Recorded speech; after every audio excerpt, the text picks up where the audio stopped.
Did you know or recognise this person? No, I didn't.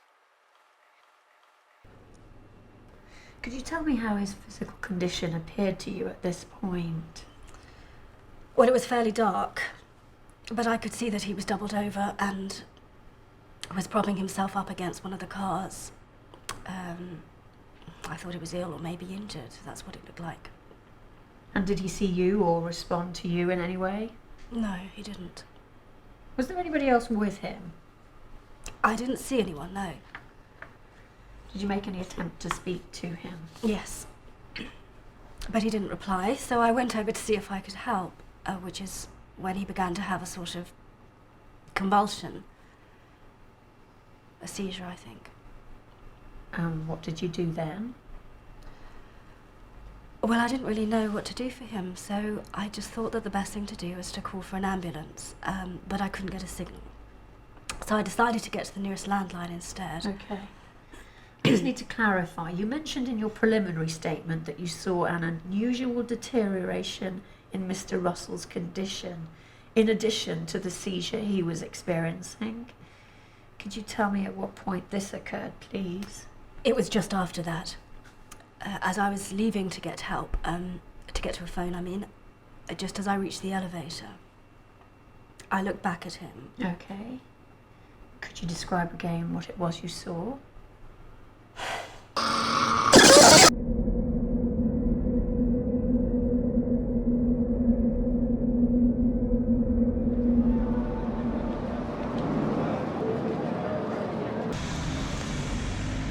I understand that it was only a few hours after this incident that an additional 2 bodies were found. That would be in the early hours of the 14th. Yes, at 2 different locations. Both displayed evidence of the same extreme physical trauma that Mr. Russell had experienced. I should point out that the subsequent post-mortem examinations determined that each victim did belong to the same particularly rare blood group. This couldn't have been the exclusive cause of death, but as we later found out, it was certainly relevant. There was some initial speculation that a new virulent form of rabies might have been responsible, which could have caused the accelerated metabolic collapse, but was highly unlikely to have caused the gross distortion of the skeletal structure. In any case, there was no evidence of its presence in any of the PCR tests. In fact, there was no presence of any toxins, contagion, or infectious agents at all. Proceeding to the night of the 16th, significant in 2 regards. Yes.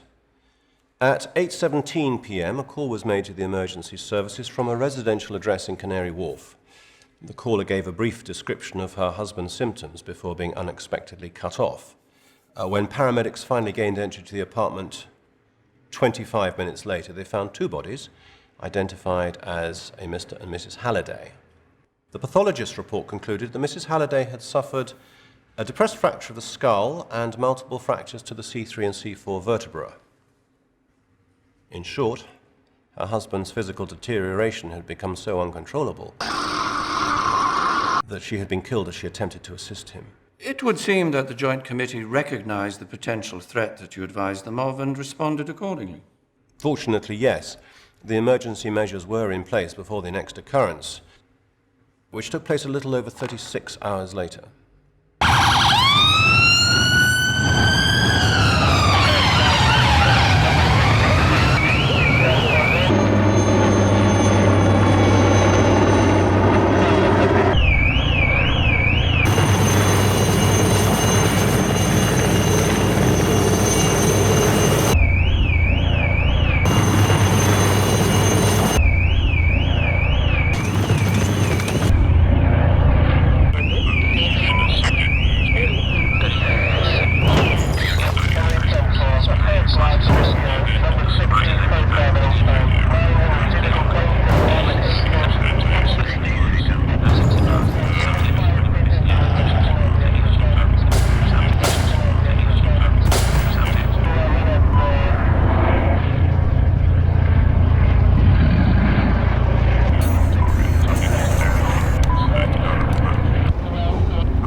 Was it determined why the physical deformities advanced so aggressively in this instance?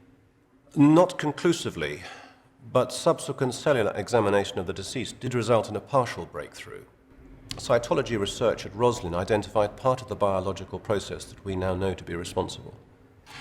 By this stage, research efforts were focused on what role DNA might have during these episodes, and quite quickly the Roslin team determined that certain long-redundant gene sequences were becoming activated. It's never been clear as to what their function or purpose may have been in the past, but one theory is that they once played an important role in the evolutionary process. This may also explain the range of somewhat primitive physical characteristics we've seen in each of these cases. And the incident in the Crixon Finance building? Yes. On the evening of the 19th, following a board meeting that had finished at 7:25 p.m., an account executive and one of his assistants had elected to work on into the evening.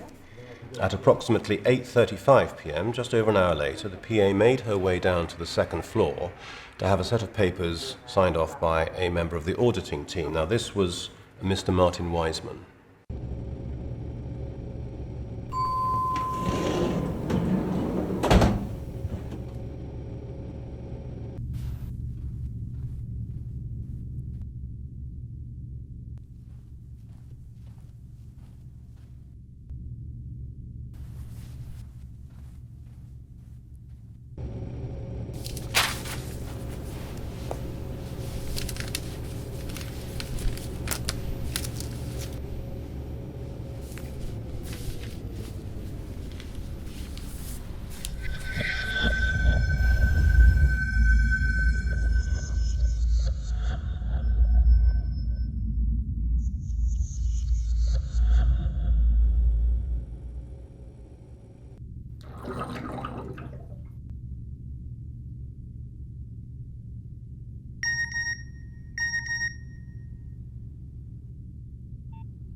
At 8:54 p.m., Mr. Wiseman was found deceased in the fourth floor lobby area.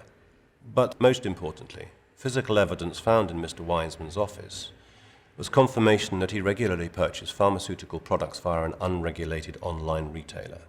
The discovery of similar products found in the possession of the other victims led to the conclusion that they too had made purchases from the very same website. Forensic analysis of this evidence revealed that it contained a highly unstable, synthesized property that was chemically similar to hormone that is naturally found in the process of DNA construction and repair. It is this similarity that had prevented earlier detection during the pathology examinations. In short, the prolonged usage of this unstable chemical, combined with an unusual blood group, eventually culminated in activating the catastrophic biological process that caused their deaths.